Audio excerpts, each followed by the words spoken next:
നമസ്കാരം. ഭാരത് ലൈവിലേക്ക് സ്വാഗതം. വീണ വിജയനെതിരായ കേസ് വന്നപ്പോൾ പാർട്ടി നേരിടുന്ന രീതി ആരെയും അമ്പരപ്പിക്കുന്നതാണ്.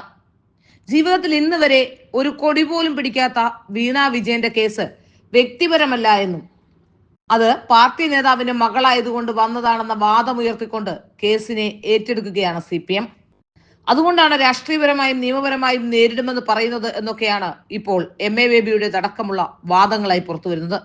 വീണയുടെ കമ്പനി നടത്തിയ സുതാര്യമായ ഇടപാടാണെന്നും പിണറായി വിജയന്റെ മകളായതുകൊണ്ടാണ് കേസിൽ രാഷ്ട്രീയ മറുപടി നൽകുന്നത് എന്നുമാണ് CPM general secretary MA baby അടക്കം പറയുന്നത്. CPM അഖിലേന്ത്യാ ജനറൽ സെക്രട്ടറി സ്ഥാനത്തെത്തിയതിന് പിന്നാലെ നയം വ്യക്തമാക്കുകയാണ് MA ബേബി. മുഖ്യമന്ത്രിയുടെ മകൾക്ക് പൂർണ്ണ പിന്തുണയാണ് MA ബേബി നൽകുന്നത്.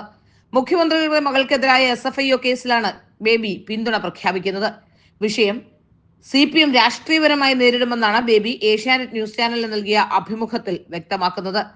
വീണ വിജയനെതിരായ കേസ് വ്യക്തിപരമല്ലെന്ന നിലപാടാണ് CPM ജനറൽ സെക്രട്ടറി സ്വീകരിക്കുന്നതും പാർട്ടി നേതാവിന്റെ മകളായതുകൊണ്ട് വന്ന കേസാണ് വീണയ്ക്കെതിരായതെന്ന് അദ്ദേഹം വ്യക്തമാക്കുന്നു. അതിനാലാണ് ഈ കേസ് രാഷ്ട്രീയപരമായി നിയമപരമായി നേരിടുമെന്ന് പറഞ്ഞത്. വീണയുടെ കമ്പനി നടത്തിയ സുതാര്യമായ ഇടപാടാണെന്ന് വിശദീകരിക്കുകയും ചെയ്തു. കോടിയേരി ബാലകൃഷ്ണന്റെ മകൻ ബിനീഷ് കോടിയേരി ലഹരി കേസിൽ അകത്തായപ്പോൾ അത് വ്യക്തിപരമായി നേരിടണമെന്ന് നിലപാട് സ്വീകരിച്ച CPM ആണ് പിണറായി വിജയന്റെ മകളുടെ കാര്യത്തിൽ വ്യത്യസ്ത നിലപാട് സ്വീകരിക്കുന്നത്. അതേസമയം എക്സാലോജിക്കുമായുള്ള സാമ്പത്തിക ഇടപാടിലെ പ്രോസിക്യൂഷൻ നടപടികൾ തടയാൻ ആവശ്യപ്പെട്ട് CMRL നൽകിയ അടിയന്തര ഹർജി ഡൽഹി ഹൈക്കോടതി ഇന്ന് പരിഗണിക്കും. ജസ്റ്റിസ് ഗിരീഷ് കഡ്വാലിയയുടെ ബെഞ്ചാണ് വിഷയം പരിഗണിക്കുന്നത്. സീരിയസ് ഫ്രോഡ് ഇൻവെസ്റ്റിഗേഷൻ ഓഫീസിന്റെ അന്വേഷണത്തിനെതിരായ പ്രധാന ഹർജിയിൽ വീണ്ടും വാദം കേൾക്കുന്നത് ഹൈക്കോടതി ജൂലൈയിലേക്ക് മാറ്റിയിരുന്നു. എന്നാൽ ഇതിന് പിന്നാലെ കേന്ദ്ര കമ്പനികാര്യ മന്ത്രാലയം SFIOയ്ക്ക് പ്രോസിക്യൂഷൻ അനുമതി നൽകുകയും രണ്ടാം കുറ്റപത്രം സമർപ്പിക്കാൻ SFIO തീരുമാനിക്കുകയും ചെയ്ത സാഹചര്യത്തിലാണ് CMRL അടിയന്തര ഇടപെടൽ തേടി വീണ്ടും കോടതിയെ സമീപിക്കുന്നത്. നേരത്തെ കേസിൽ അന്വേഷണം തുടരാൻ അനുമതി നൽകിയ ഡൽഹി ഹൈക്കോടതി ഹർജിയിൽ തീർപ്പുണ്ടാകും വരെ അന്തിമ റിപ്പോർട്ട് ഫയൽ ചെയ്തതെന്ന് അന്വേഷണ ഏജൻസികളോട് വാക്കാൽ നിർദ്ദേശിക്കുകയും ചെയ്തിരുന്നു. ഏതാനും ദിവസം മുമ്പ് CMRLന്റെ ആദ്യ ഹർജി പരിഗണിച്ച ഘട്ടത്തിൽ നിലവിലെ സ്ഥിതി തുടരാനും ജസ്റ്റിസ് ഗിരീഷ് കഡ്വാലിയ നിർദ്ദേശിക്കുകയും ചെയ്തിട്ടുണ്ട്. ഇങ്ങനെ ഒരു സാഹചര്യത്തിൽ പ്രോസിക്യൂഷൻ അനുമതി ലഭിച്ചത് ഹർജിയിൽ ചോദ്യം ചെയ്യുന്നുമുണ്ട്.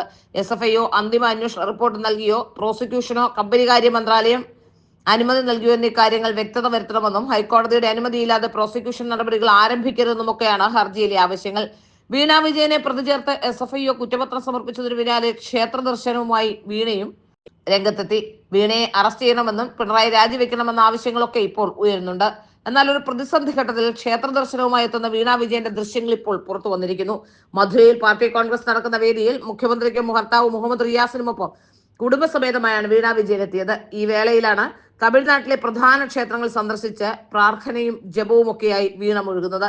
അമ്മ കമലയും വീണ വിജയനൊപ്പമുണ്ട്. തഞ്ചാവൂരിലെ പ്രസിദ്ധമായ ബൃഹദീശ്വര ക്ഷേത്രത്തിൽ ദർശനം നടത്തുന്നതിന്റെ ദൃശ്യങ്ങളാണ് ഇപ്പോൾ പുറത്തു വരുന്നത്. ഇക്കഴിഞ്ഞ വെള്ളിയാഴ്ചയാണ് വീണയും സംഘവും ക്ഷേത്ര ദർശനം നടത്താനെത്തിയത്. ഏപ്രിൽ 3-ാം തീയതിയാണ് വീണയെ കേസിൽ പ്രതി ചേർത്ത് കുറ്റപത്രം സമർപ്പിച്ചെന്ന വാർത്ത പുറത്തു വരുന്നത്. ഇതിന് പിന്നാലെയാണ് ക്ഷേത്ര ദർശനവുമായി വരുന്നത് എന്നതും ശ്രദ്ധേയമാണ്.